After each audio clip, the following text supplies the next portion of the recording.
Nous allons maintenant accueillir un témoignage en vidéo. Il est fort d'un parcours de directeur adjoint et de chef d'établissement médico-éducatif. Il est aujourd'hui enseignant en thèse à l'École des hautes études en santé publique et doctorant à l'École des hautes études en sciences sociales. André vous l'a dit tout à l'heure, un empêchement de dernière minute nous prive malheureusement de sa présence, mais il tenait quand même à témoigner, à être présent parmi nous, donc il a eu la gentillesse de s'enregistrer. Et nous allons donc écouter maintenant, très rapidement, Hervé Henry, pour usagers, directeurs, chercheurs. Une question de point de vue ?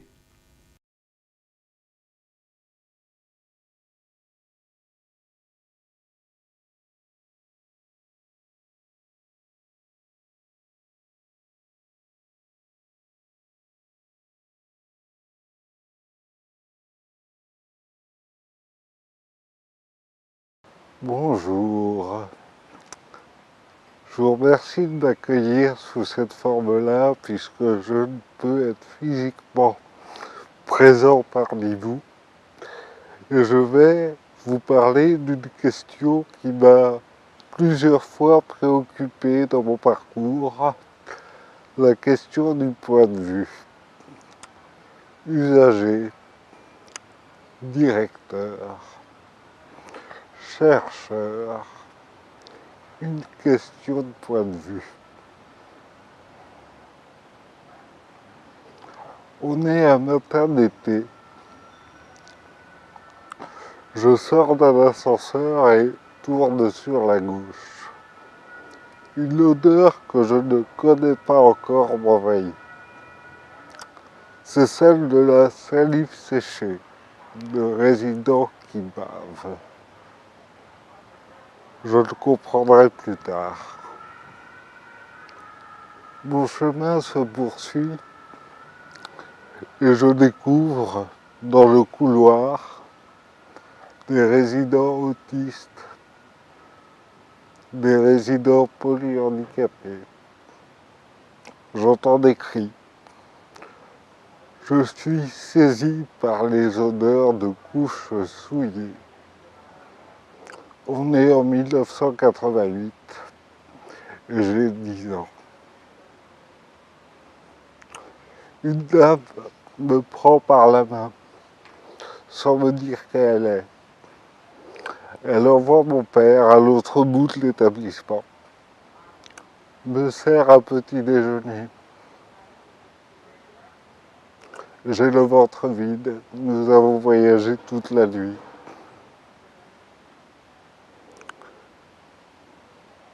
Je m'installe dans la salle à manger et fonds en larmes.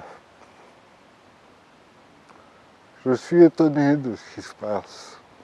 C'est pas la première fois que je viens dans ce lieu. Mais l'année passée, j'étais avec des résidents qui avaient toute leur tête, pour reprendre mes mots de l'époque, en rééducation fonctionnelle avec les traumatisés de la route. Et je m'attendais à retrouver mes camarades de l'an passé. Ça ne se passera pas ainsi. Je découvre un univers, celui du handicap lourd, celui de l'autisme, avec mes yeux d'enfant de 10 ans. Et je vais beaucoup apprendre pour plus tard. Cet établissement est issu d'une tradition qu'on pourrait appeler hospiciale. Et la logique de travail social y arrive tout doucement. Cela se lit jusque dans les couleurs des blouses. Elles sont blanches pour les infirmières, jaunes pour les moniteurs éducateurs et les éducateurs spécialisés. Voilà une grille de lecture qu'il va falloir m'approprier. Avec les éducateurs, je peux faire des choses. Avec les aides-soignants ou avec les infirmiers, c'est plus compliqué. Ma place dérange dans cet espace. Elle dérange parce que je suis autonome. Je n'ai pas besoin de soins. Il n'y a pas de soins à faire sur mon corps et au fond, J'observe les personnels soignants être bien démunis face à moi.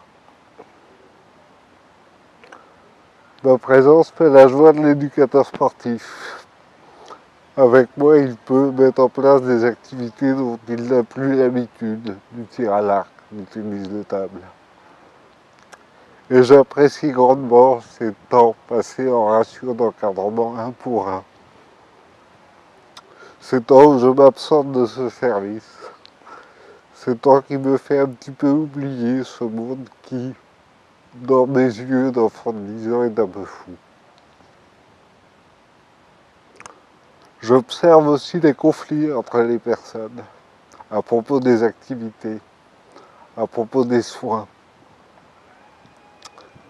Et je découvre quelque chose que je ne comprends pas encore, c'est que les logiques de travail sanitaire et social ont parfois du mal à cohabiter, ont du mal à parler le même langage.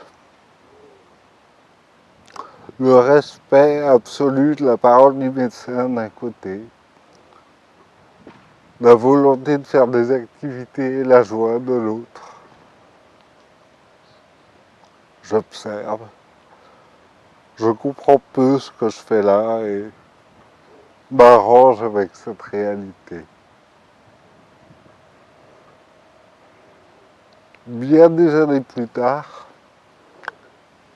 et ce sera mon deuxième point de vue, je vais me retrouver chef d'établissement d'un établissement similaire, avec les mêmes logiques de fonctionnement.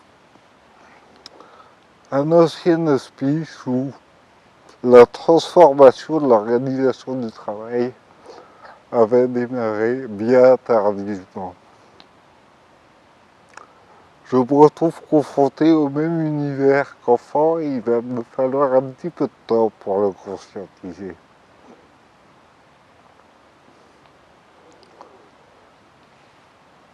Le travail que j'aurai à faire dans cette organisation va être de partir d'une culture sanitaire de gestion de la firme pour aller vers une culture médico-sociale d'accompagnement de la personne handicapée.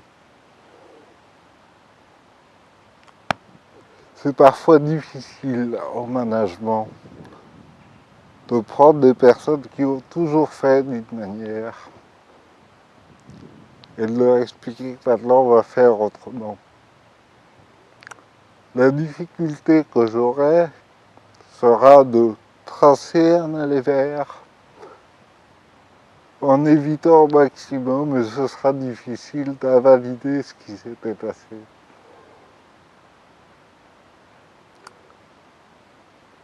Dans les premiers temps, un piège se met en place autour d'un schéma de travail qui consiste à substituer au médecin la parole du psychologue. Une psychologue de l'établissement fait des tests sur les enfants, écrit ce qu'il y a à faire et demande aux éducateurs d'exécuter. C'est une reproduction point par point du schéma sanitaire d'origine où un médecin fait un diagnostic des prescriptions et où les corps paramédicaux mettent en œuvre. Je suis bien démuni quand je comprends ça.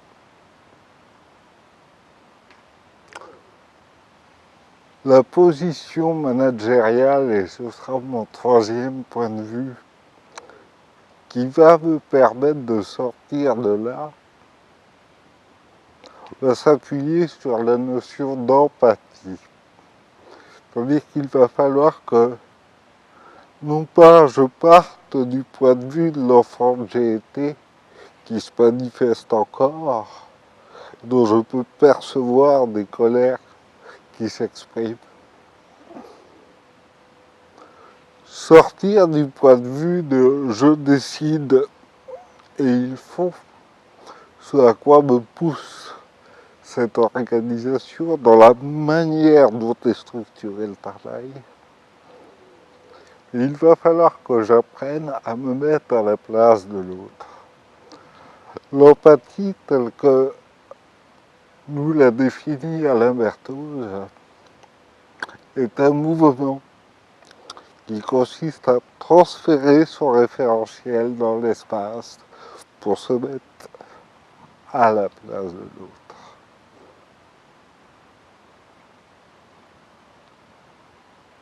Les choses deviennent beaucoup plus simples pour moi.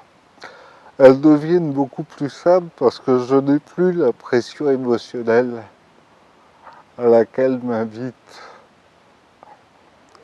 ce que j'observe.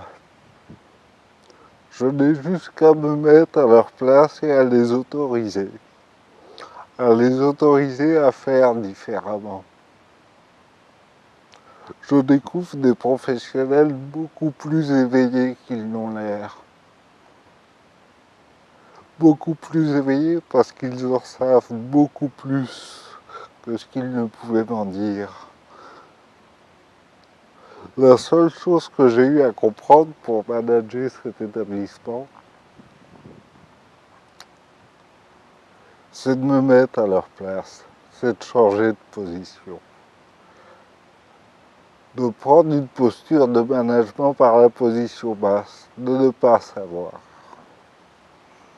Et d'autoriser à faire, d'autoriser à expérimenter, d'autoriser à se tromper, de partir de l'enfant pour construire ce qu'on a à faire.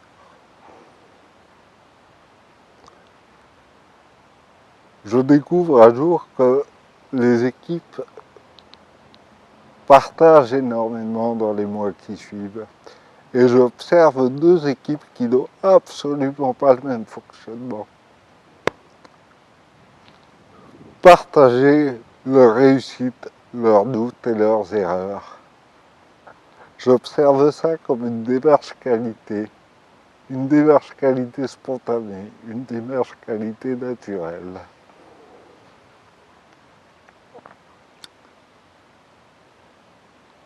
Il permet un transfert de savoir, un transfert d'expérience, un transfert de doute, un partage très intense entre ces deux équipes. Et je vous assure qu'en tant que directeur, c'est très agréable à observer. Ce que le chercheur a à dire de cette expérience, c'est que quand on observe les organisations de travail, ce que je fais aujourd'hui, les professionnels en savent beaucoup plus que ce qu'on s'en représente. Les autoriser à faire donne de beaux résultats. Et j'en ai acquis la conviction. Je crois que manager par l'empathie est une position extrêmement efficiente dans les organisations sociales et médico-sociales.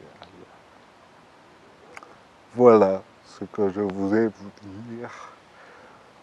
Je vous remercie pour votre écoute.